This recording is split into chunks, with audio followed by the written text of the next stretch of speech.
Looks good. Yep, excellent. Well, feels like it's been an eternity since we've had this little get together, but it's actually been 2 weeks. So. Well, a week. We only missed a week, so that's fine too. That's fine too. Bring up to speed on what's been going on. And Morrigan, obviously, this isn't going to be news for you because you've been writing Mitch with me. So we had something of what will the Chowder describe as a bit of an emergency last week. So first off, congratulations to Morrigan for helping me not only coach the team, but for those very hard-fought medals you got. So she got 3 provincial 3 goals again. And the team did very, very well. We got some of the kids took gold and qualified for the nationals. Court got a gold. He had an exhibition bout, and we had we had eight gold, 5 silver, and 1 bronze, I think. It was a pretty smallish team, so we actually did pretty good with that. 10 team members, and we came back with however many that medals is, so pretty pleased with that. But immediately prior to us going, we got locked out of our premises by the landlord. Oh, geez. Which was good. Yeah, it was nice. So we knew we were going at the end of the month anyway. This story will become relevant to the larger picture. It's not just me rambling. We got locked out and they basically said you owe arrears. Now we knew we did, but we had a payment plan in place to take care of that arrears. The day before, and I refuse to believe it is a coincidence, but the day before, what happened is they showed someone around the premises, and the belief is that someone actually wanted to lease it. So rather than wait for us to leave at the end of the month, they just terminated our lease on the spot and said your arrears are now payable. Now, the arrears were going out the night they terminated the lease. The punchline is they actually tried to pull the arrears that they'd already previously arranged to do the pull for, as well as asking for the arrears to be paid. So that was special. What we were able to do in a very short period of time was get some funds in place for it, and we were able to pay the arrears, which allowed us to get the equipment. But it doesn't get us back into teach out of there. Our lease there is terminated. So we had to go and fight on the weekend. Then on a Monday, we had to put arrangements in place to come and get our stuff out. So Wednesday, Thursday, and Friday this week, myself and Morrigan, with a couple of people on Wednesday and 1 person helping us on Thursday, emptied the whole dojo. So we had to literally pack it, stack it, rack it, and get it all out of there. And we don't move into the new place till the 8th. So we're now trying to get a new premises lined up to teach out of. So that's why there's not been many videos of things, because it's like we literally had nowhere to shoot them, and priorities shift. And that was one of the things that inspired me to talk about this today for the lecture.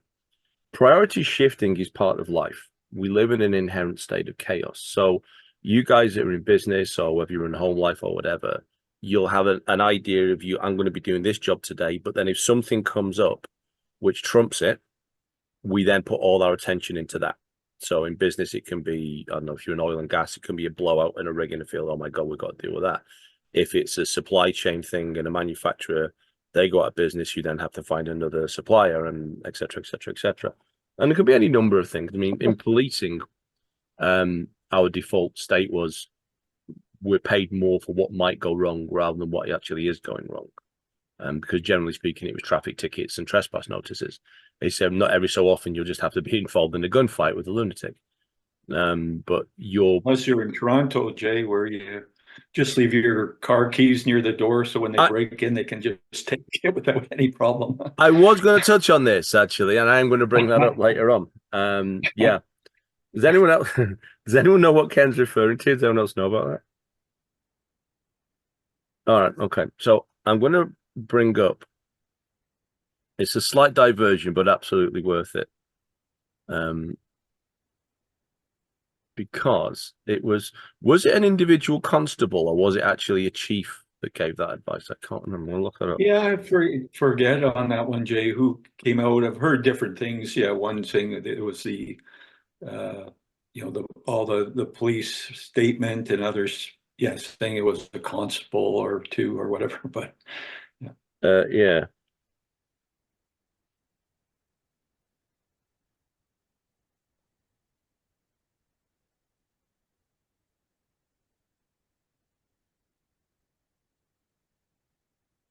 Right, here we go.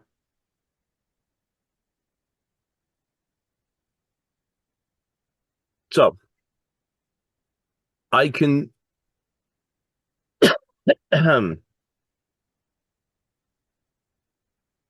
a Toronto police officer.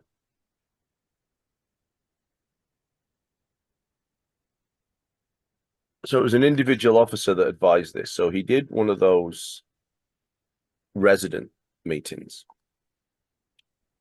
And the community that was doing the meeting was concerned about home invasions. You know, people breaking into the home and stealing the cars and things. Now, side note, home invasions are very rarely on normal people.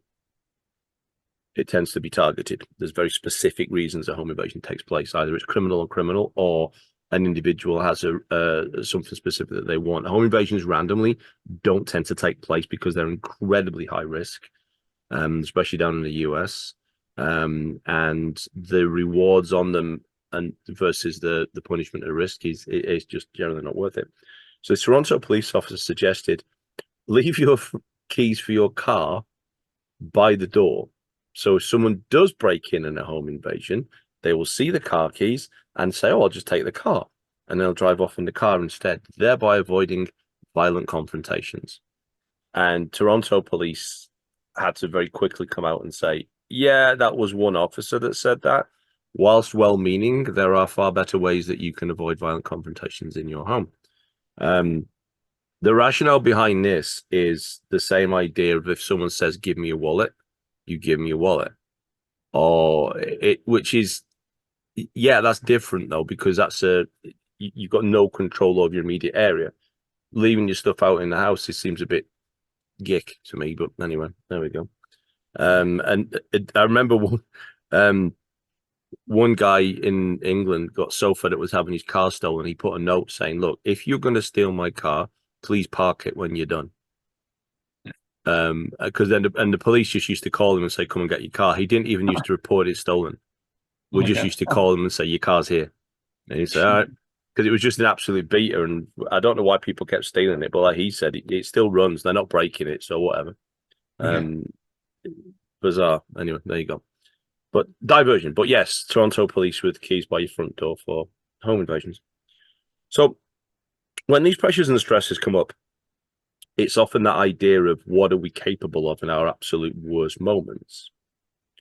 And your ability to perform under stress is directly related to your ability to how much you train under stress. So psychologically, and I've said this many times, we fall into one of two camps. You're either a fight person or a flight person. There's no advantage or disadvantage to being one over the other, except in specific circumstances. It's just what your nature is. Most people are averse to confrontation. That just 20% roughly are the ones that will actually go headlong into the confrontation. Now, again, the reason I say it's not necessarily a good or a bad thing is because there are times when standing up for yourself is absolutely the right thing to do. There are times when shutting your mouth is absolutely the right thing to do. And there are times when you will shut your mouth when you should be standing up and stand up when you should be shutting your mouth. I know, I've been in both. So your default setting will by and large dictate how you respond to things. But that idea of performing under pressure and the physical taking it through to the emotional state is something that really is overlooked when it comes to transfer between one skill set to another. And what I mean by that is, for those of us that train consistently, and for those of us that work incredibly hard at the martial arts that we do, we like to put it under pressure. It isn't something we're just doing for a hobby or for that sort of thing as well. We want to make this so I'm squeezing as much as I can out of my training. That's why we have the mental opponent. That's why we do our mindset training. That's why we do our visualizations. So because we're used to performing or at least training under pressure in those situations, we get adrenaline hits. Excuse me, my cold is making my throat dry up. We get those adrenaline dumps. We get those palpitations. We get the hypothalamus kicking in. We're used to that feeling. So when a disaster kicks in, unless it wasn't a disaster, it was an inconvenience as much as anything else. But when that kicks in, it's like, okay, I know this feeling. I know what I'm going to do. And you settle down and you go with it. when you don't train under pressure or when you avoid pressure in those situations, anytime a pressure-based situation comes up in life, you're going to have a hard time dealing with it because you're simply not used to it and not able to cope with it. I've often told you guys the difference between a mental rep and a physical rep is practically zero. That's when it deals with something which is identical. So if I mentally go through jab cross hook in my head and physically do jab cross hook, the body doesn't really know the difference. It's the amount of engagement I can give myself mentally to the task that will determine the effect of one over the other. When we then look at stress exposure and inoculation, for want of a better word, the more I can inoculate myself to stressful situations in a classroom environment, either through visualizations or through physical exposure or through training, the easier it is to deal with a hyper stressful situation when it comes up in real life, even if that situation is not related to what I train for. Make sense? Mm-hmm.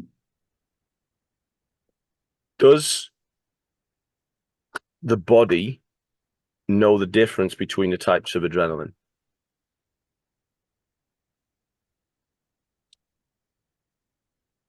Yeah, I'd say no. Correct. Adrenaline's adrenaline. That's it. That's absolutely it. So if you're adrenalized, your body's getting a chemical compound working its way through the system. It doesn't know the difference between adrenaline from fear, adrenaline from excitement, adrenaline from arousal, adrenaline from stress, adrenaline from pressure. It doesn't know the difference. All it knows is here comes adrenaline. And it's preparing itself for one of our three primary responses: fight, flight, or freeze. Obviously, we've got the extremities within those, the fetals and the frenzies, etc. But taking it at its base level, we've got fight, flight, or freeze, our three prime responses. And we've got an adrenaline response that's going to trigger one of those three things. So when I get a situation like being locked out of the dojo at short notice and not being able to get our gear, because I've been in high adrenaline situations getting my teeth kicked in, it was just an adrenaline hit. And it's like, okay, where's my default from here? Where's my openings? What do I look for? How do I pivot? What's the best thing that I can do?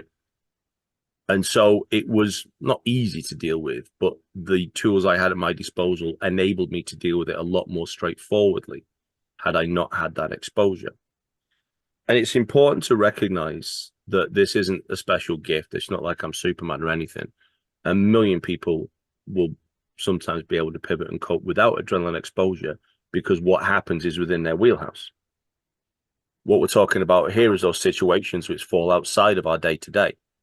Like if you're an engineer and you're working on a car engine or an airplane engine or whatever, and it explodes or something comes loose and there's a fire, chances are, even if you don't fight, have never thrown a punch in anger in your life, you'll know how to deal with that because that's your job. Okay, I've been here before, but reference point, straight in there.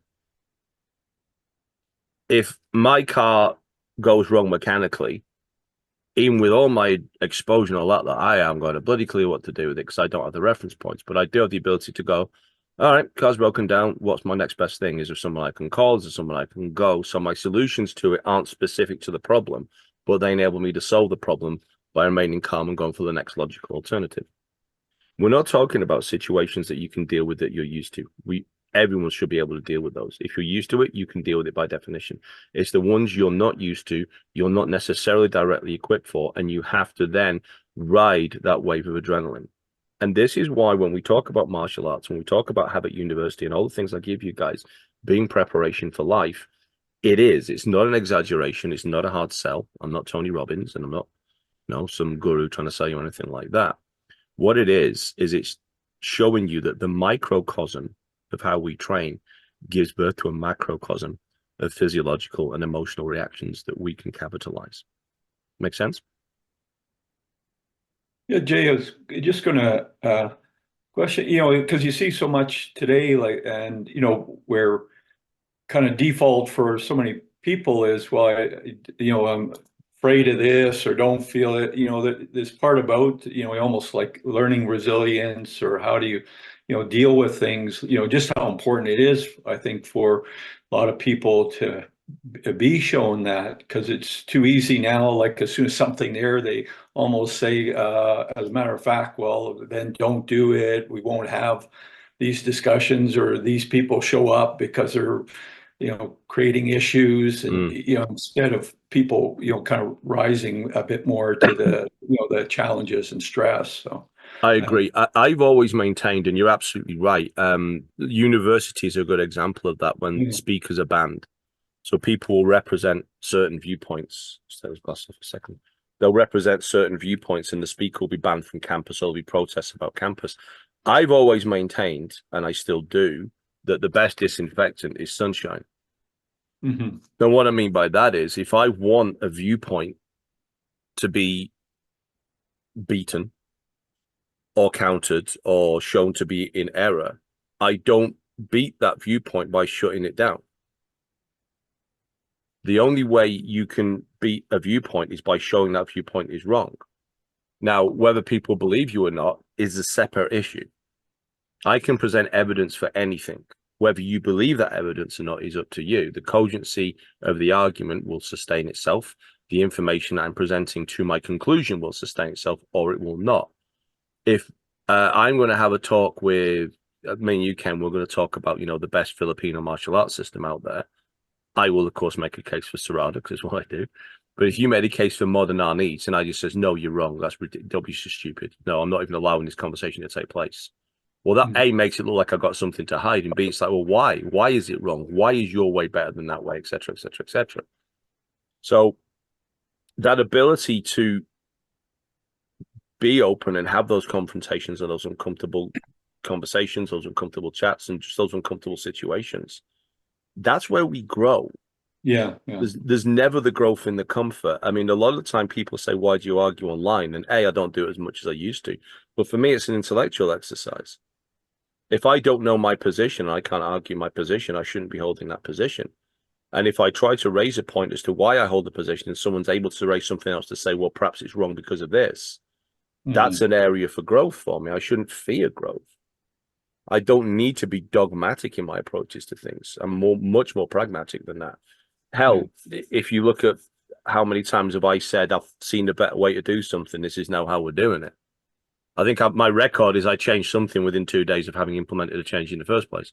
Yeah. And I was like, yeah, I've changed it again. We're doing it this way now. But that pragmatism has to underpin what we do. But again, stress and adrenal exposure gives you confidence in your ability to process stuff. And when you have confidence, you don't need to prove anything.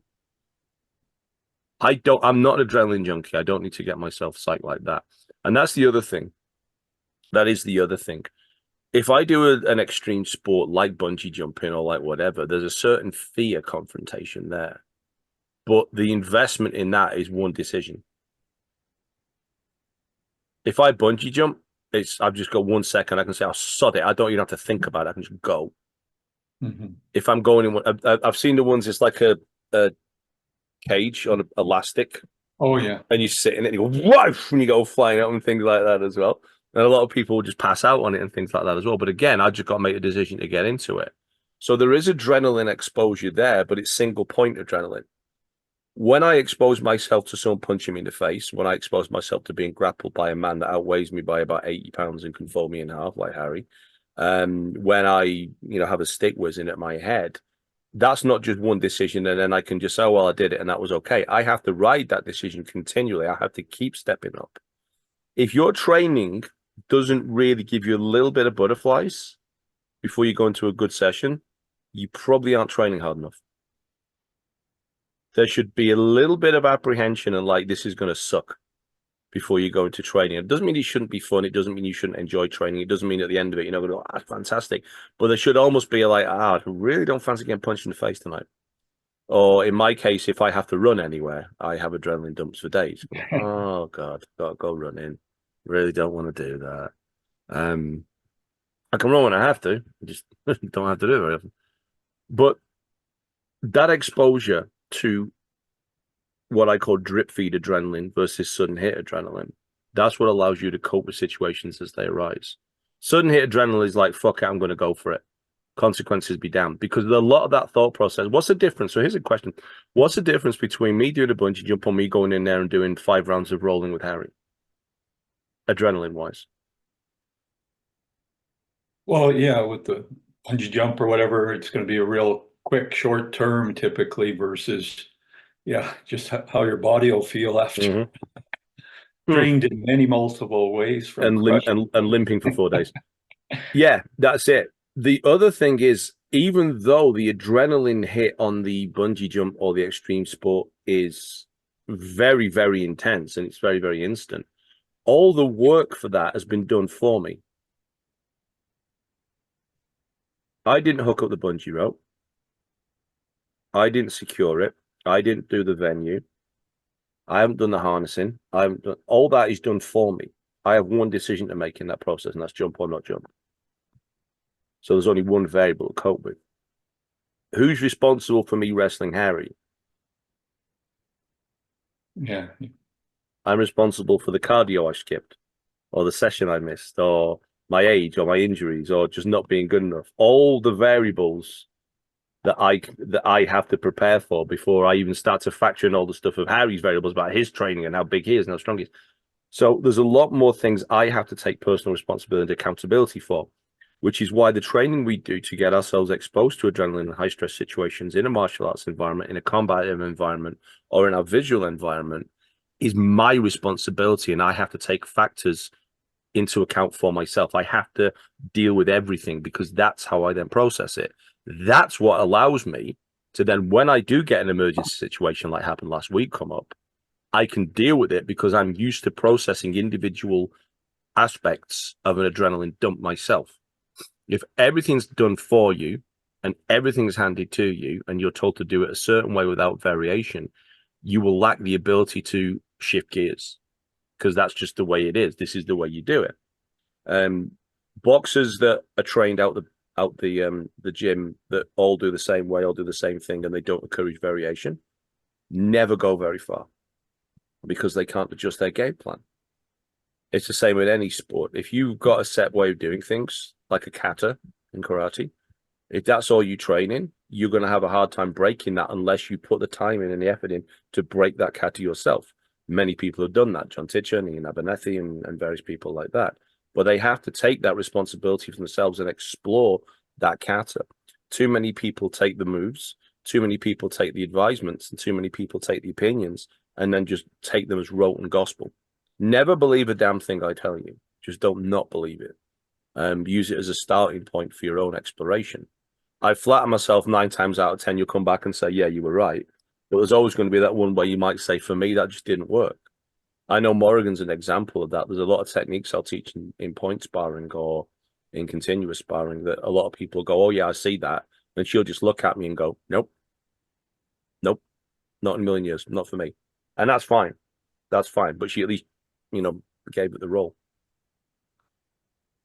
Because we know we can expose ourselves to these stressful situations, we get used to dealing with them. It doesn't mean I want them. I have to stress that as well. It gives us a glimpse to us at our best when things are at their worst. Make sense? Yeah. So when that pressure's on, as Heraclitus said, you rise to the occasion. You never rise to the occasion. You fall to the level of your training. If I'm capable of performing exceptionally well under pressure, what stops me doing that all the time?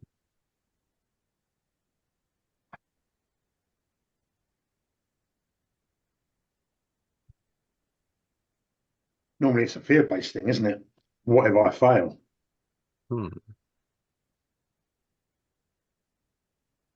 It's a good one. Fear of failure. Is that stopping me trying? Is it a self-worth issue? This isn't important enough. I'll put something else on. How many times have we said, I'll do this as soon as I've done that? Mm-hmm. I'll work out once I've done the housework, or I'll work out once I've cleaned the car or done everything else. That's a self-worth issue. Is it an apathy issue? I can't be bothered. Well, that means it's not valuable enough for you then. A realization I had in the past 2 weeks, because there's twice I've had to do some relatively high stress stuff, and Morgan's been there with me all the way on those. If I'm capable of great things when the pressure is on, how can I take that and apply that daily? Why do I have to have a prod? And I don't have an answer, by the way. This is an introspective thing. But it does raise the question of how much more are we capable of as individuals, as a group, in what we do, how we train, how we approach life in business, in family, in everything that we do. I wonder if it's because, I wonder if it's because at the end of a process, we have a product, Mhm. a physical result, Mhm. a purchase, a move, whatever it might be. But similar things here with a house move, which is why I was late today. Apologise. So What we should do is go, right, instead of there being a product or a result, the actual result is personal growth. It's not that I've got a shiny car, moved house, dealt with the bank, whatever that might be. Maybe we should perhaps think there's a personal growth here, but I would argue we don't actually do that too much. we don't. How about arguing it and looking at it like, Sarah, go on, you're going to go. Yeah, I think also that it could be an apathy thing, for the simple fact that if you put that much energy into one single thing, it's really difficult to put energy into a whole lot of things. So when 100%. we're looking at like a crisis comes up, you're like putting all your eggs in one basket for that period of time, but that's not the way life is always. No, it's not. And Simon and you are both coming actually with two symbiotic approaches to it. So it's a product. There's a process to get to the product. So if you have to do X, this needs to be done. That's the pressure here. The process we get to that and the focus we're able to put on that is because we know exactly what we're doing. This is what I have to do. We're back to the bungee jump. All the decisions taken out for me. I have to do one thing and I've got to do that. So my attention's gone on that. So you're absolutely right, Morgan. You can't put all your attention on one thing all the time because there's so many other things to do. But this is the counterpoint to it. How about instead of becoming product focused, we become process focused? Yeah. Mm-hmm. Yeah, I was going to say continuous process. Yeah. Boom. Because now we don't have to look at one thing. Our approach and our attitude is we're dealing with things. If something else comes up, we deal with that as well. If it's more important, if not, we file it away. But we're in a constant process of giving our best. Because I don't. I certainly fucking don't. A lot of us do have an ADHD, which doesn't help. But that ability to be not on all the time, because that's exhausting. You can't always be on, but you can always be present. So as long as we can make the process the thing, the product becomes secondary. So if I remove the need for that impetus to make me perform at my best, by not necessarily treating everything like an emergency, but by treating everything as deal with it to the best of your ability, you end up not putting things off, not putting things to the side, not half-assing it, and we end up with a process-based approach. I am the process. Me working on me, that space within me, that ability to process adrenaline, that ability to be authentic, that ability to make choices rather than reactions, that's the process. Everything else around it is absolutely secondary. The process of me being authentic, trying to be me, trying to act, not react, trying to be calm in my thought processes, making space, taking pauses. That's the process. I heard a similar thing with the title Love. Exactly the same as you've just said. I am in love. Oh, great. Who with? No, you misunderstand. I am in love. So yeah, very similar. Yes. So once we make the process the thing, not the product, the irony is the products happen.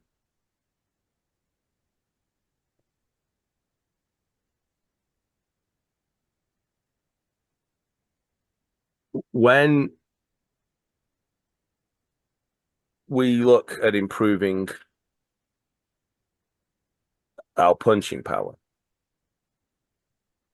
our grappling, our speed, our endurance, our stamina, we can't neglect the other things. So if I want to improve my boxing, does that mean I neglect my kicking? If I want to improve my speed, does that mean I neglect my stamina? If I want to improve my strength, does that mean I neglect my speed? We can't do that. We really can't do that. It has to be a process. So I can place a heavier emphasis on things at a given moment in time, but I don't, the emphasis doesn't neglect the other things. It just means right now, this is what I need to be working on. And that's the process that I think, for me, is how I'm going to be approaching life moving forward. Now, 2 emergencies, they're not, but you know what I'm using that term like a little lightly. 2 emergencies in the space of 7 days. That shows you what you can do. And it was like, and they came like bam, bam, like that. There was no let up. And it's like, okay, so if I'd have been much more process focused, would I have even had the emergencies? If I hadn't have been in cruise control on some things, would these emergencies have come up? I don't know. They might have done. They might not have done. I just didn't give it a chance to not come up. Do you know what I mean? So it's not, and again, it's not that if you do this, bad things will never happen. You're still going to have the same ability to cope with them. You're still going to have the same ability to cope. But what you are doing by being focused on process and not product is you're giving yourself the ability to not have to deal with them, because they might not come up, because the processes are taking care of those little chicks, those little nicks, and those little holes in the armor, because it's a continual and ongoing thing. And that's my big takeaway for the next 7 days between lectures. How much process can I focus myself upon each day?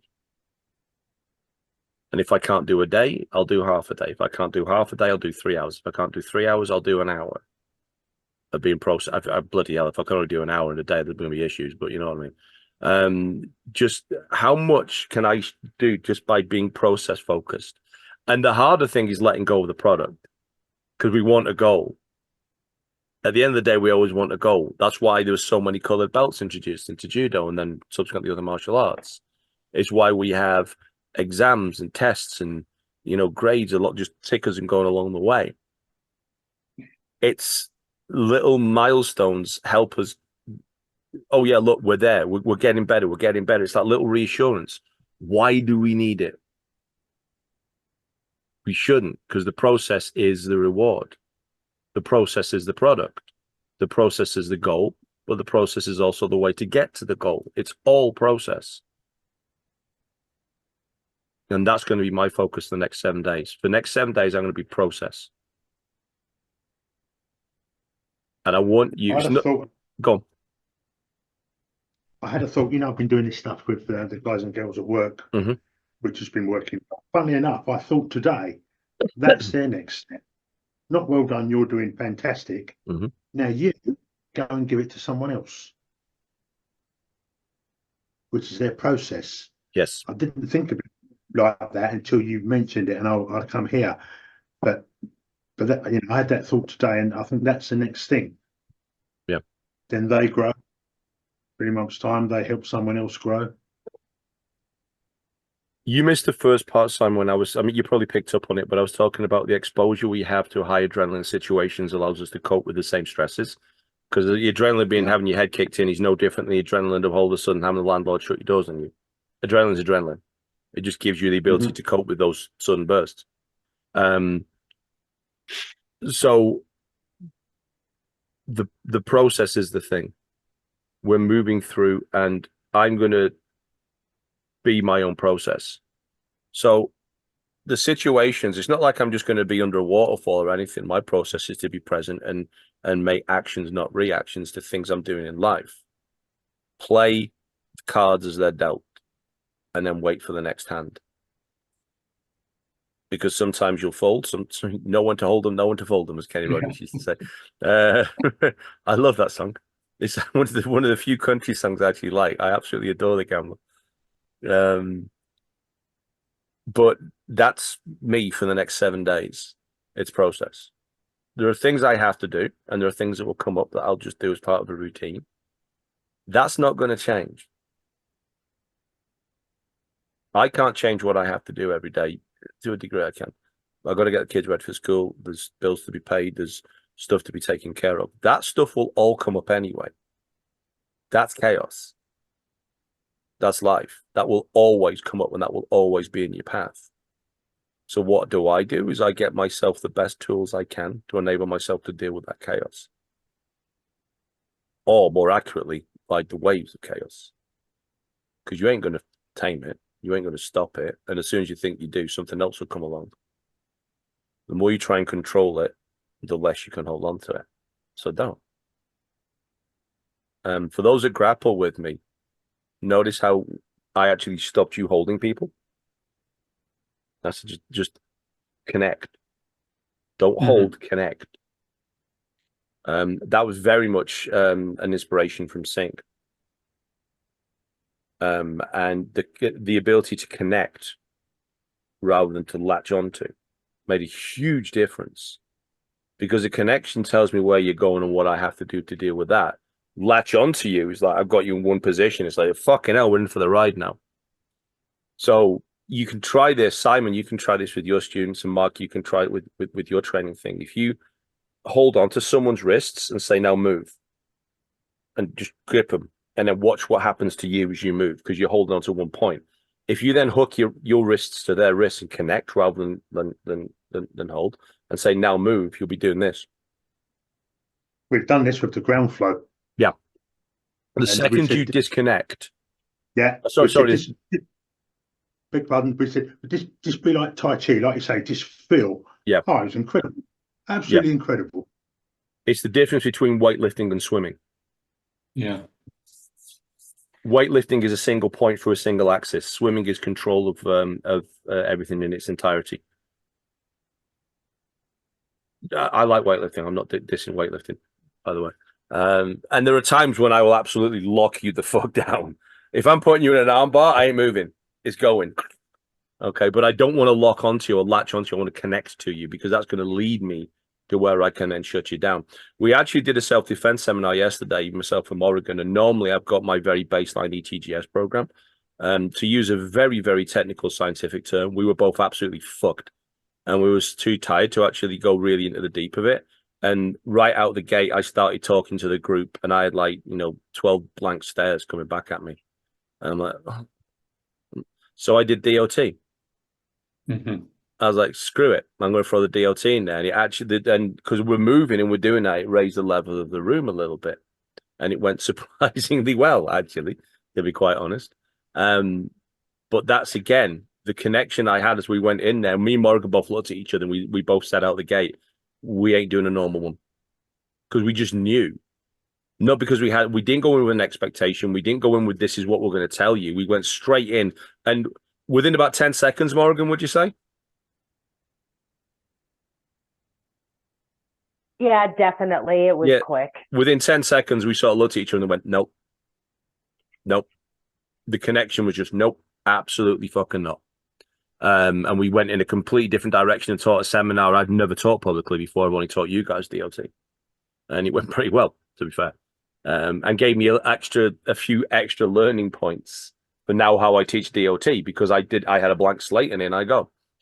So that ability to connect with people and situations is, you sense it, you're like, whoa, that's not going to work. Sometimes you push, sometimes you pull. So connection isn't just physical, it's your ability to connect with situations, with everything that we do. We want a connection. We don't want an attachment. That's it. That's the word I was looking for, attachment. Don't attach, connect. Yeah.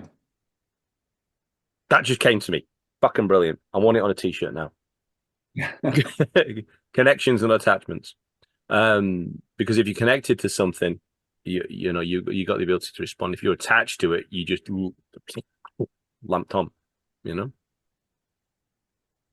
I was going to say, Jay, I started watch that newest, the remake for Roadhouse. Oh God, how is it? But it's a mixed a bit. But he does, like in his first scene. I was thinking of the Dot. He does use some slapping. Nice, yeah. Get those to throw the guys hands off going a bit. in there. Yeah. I said, oh man, done some Dot training. Jake Gyllenhaal giving it like the old Fredford. Yeah, no, I'll get there and gets the guy, then the guy gets amped up and then he can move better. Fantastic. I'm going to watch it. I Yeah. can't not. I'm not going to be paying much attention to it. It's definitely going to be on in the background film, but I'm probably Yeah, going to give it a yeah. roll. Yeah, still like the original a lot better. The original's fantastic. The original is classic for a reason. Yeah. It's trash, but Yeah. it's good trash. You know, it's Yeah. like one man's trash is another man's treasure. And there. So yeah, homework for the week. It's not much of a homework so much as it is a challenge. Let's try and become more process. Let's make ourselves the process and see what happens by doing that. Let's not look at anything as, oh shit, I've got to do this before I do that. And if there's something that comes up, if I'm in my process, I need the process to also take care of itself. So what I mean is if I decide I want to work out for half an hour, and then someone says, oh, this needs doing, or something comes up, that's not being processed. That's not being present. Being present doesn't mean you respond to everything like a leaf in the breeze. It means you know what is important there and then. So if I say, like right now, I said I'm going to go and do my lecture. Yeah. Short of the house being on fire, there's not a lot that's going to break me away from it. That's process. It's not that nothing else is important. It's not that I'm neglecting anything else. It's just right now, this is where I need to be and what I want to do. Same when I'm working out. Perfectly, Jay, with your statement, don't attach, connect, or Yes. don't attach, yeah. Yeah, don't attach, connect. So I'm connected. This is Yeah. this is my connection now. Yeah. And if I attach myself to a task, if you attach, you can be dislodged very easily. If you're connected, it's a lot harder. Attachments invites loss. What happens if you haven't got Bluetooth earphones, you know, put in your ears that you charge up, those hands-free earphones? What's the first thing when you put them in and you turn it on? Do they speak to you? Mine do. They go connected. And then they go disconnected. Connected. Yeah. Disconnected. The only two things. They don't go attached. Because it's something, you know, attachment breeds loss. Connection means you can reconnect. But if you're attached to something, you're stuck to it. And that's a problem. If you're connected to something, you can hold on or you can let go. But it's a choice. Make sense? Mm-hmm.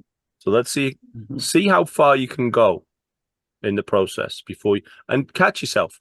Don't like bollock yourself if you suddenly, oh fuck, I was in the product. That's okay, that happens.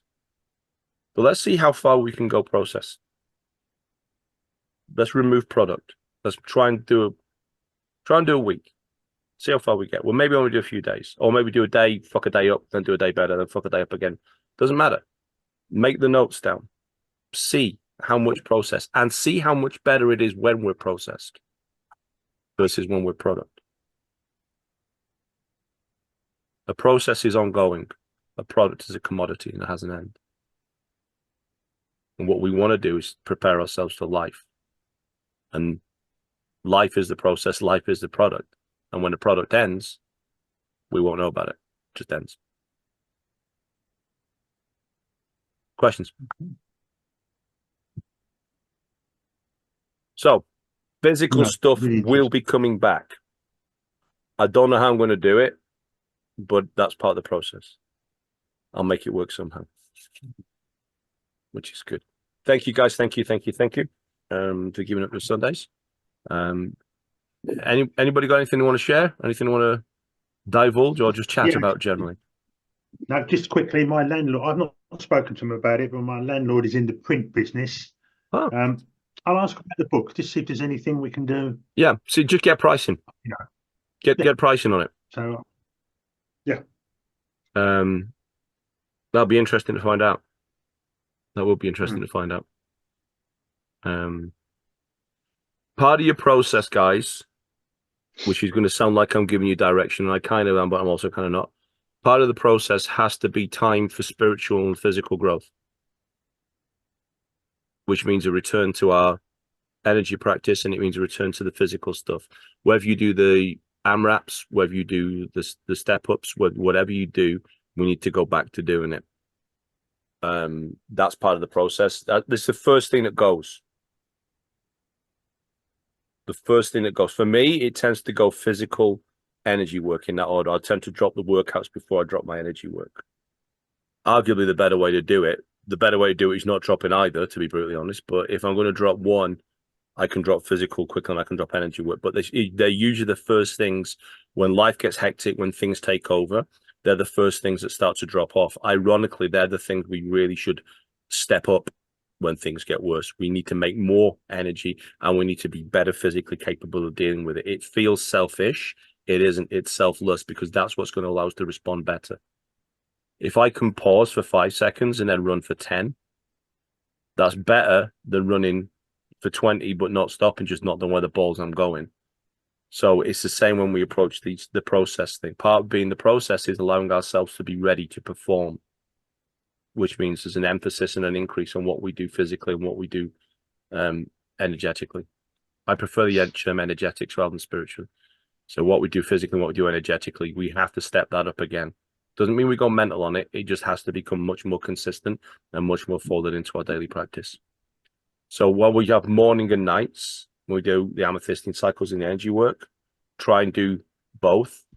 If you're going to do one, that's fine, but try and find at least twice a day. Just do 3 minutes of breathing. Just do cycle breathing.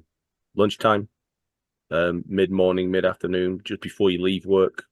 So maybe when you arrive at work, do your breathing. Lunchtime, do your breathing. When you leave work, do your breathing. And it only needs to be 2 or 3 minutes. And you don't have to like say, oh, hang on a minute, there's my alarm going off, and just stand in the middle of a board meeting like that. So, sorry, where were we? No, be practical. But try and find 3 sessions of breath work a day, just for a minute to 2 minutes, and just see the difference that makes. Bonza, thank you, crew. Thank you for joining me. And yeah, it's about to get exciting. Very good.